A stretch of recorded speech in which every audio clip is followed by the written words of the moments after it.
11 years ago, I built the world's smallest Arduino-compatible tiny little development board. I was ready to launch a Kickstarter. At the time, Arduinos were the hottest thing in the world and Kickstarters were booming. But I never got to launch it. The project was stopped dead in its tracks. And no, it wasn't a technology issue, it was something else completely. And no worries, I will tell you in just a minute. After 11 years, I'm finally open sourcing this little board. And if you want to make one, hey, now you can. Let me tell you a little bit about the project before I tell you exactly why it was never launched. And the reason actually might shock you. The year is 2014 and Arduino is a hotcake. Literally every developer, every hobbyist, everyone is talking about Arduinos. Let's face it, Arduino did a really good job. They were the first ones ever to bridge a gap between the maker and the microcontroller world. Before that, it was very complicated to actually get into microcontrollers. And I loved how easy it was to bring up a simple little project using an Arduino. But there was a problem. My projects, they always tend to be small. And Arduinos, well, they're pretty big. Yes, there were the Arduino Micro and the Pro and whatnot, all sorts of different clones, but none of them were the footprint that I wanted.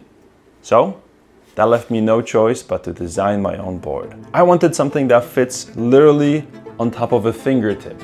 This Arduino board is only 11 by 16 millimeters. It is tiny, but it carries the power of an Arduino Uno, which was unprecedented at the time. I spent months iterating on the design. I failed, I scrambled, I redid the project again and again. I wanted the design to be flawless and perfect. I ripped up some hair and no worries, it grew back. And in the end, here's what I came up with. It's a tiny Atmega 328p, the same exact chip that the Arduino Uno uses.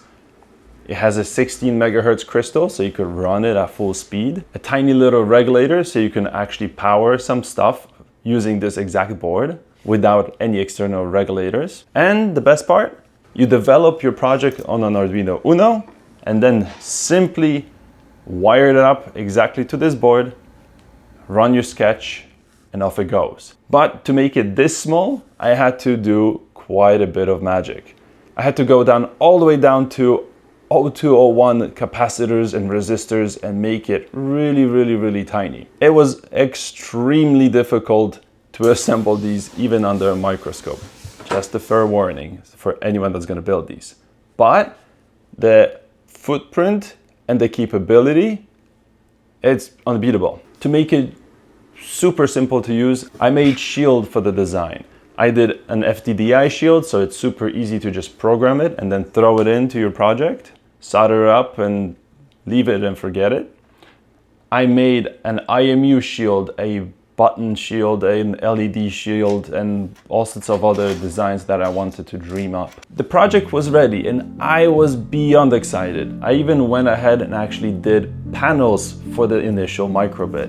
I spent weeks making graphics, doing the Kickstarter page, taking pictures, learning all this stuff along the way. I did my math, I did the pledges, I did the entire calculation for how much money I need to actually make this happen. And it wasn't that much, it was about 7,000. But at the time, that was an insane amount of money. With the Kickstarter page literally ready to be fired off and set off into the wild, there was one problem. I had an employee agreement with the company I was with. The agreement basically prohibited me from launching or starting up my own company without disclosing this to the current employer. So I took a board and went up to my, at the time, boss. I handed the board over to him. He looked at it, he asked me some questions, and I said, hey, look, it has nothing to do with what we do here. He liked the project. He looked at me and he said, sure, go ahead.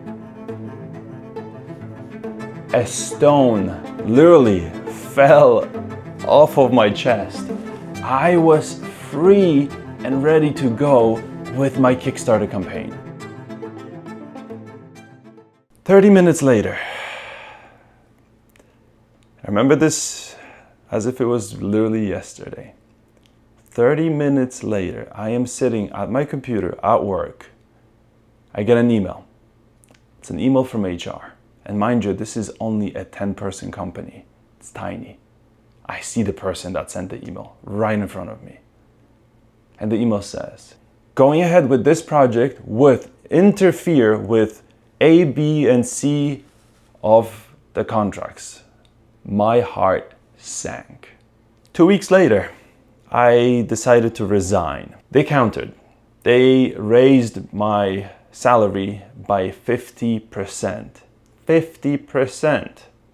At the time, that was an insane amount of money to me, and I accepted the offer.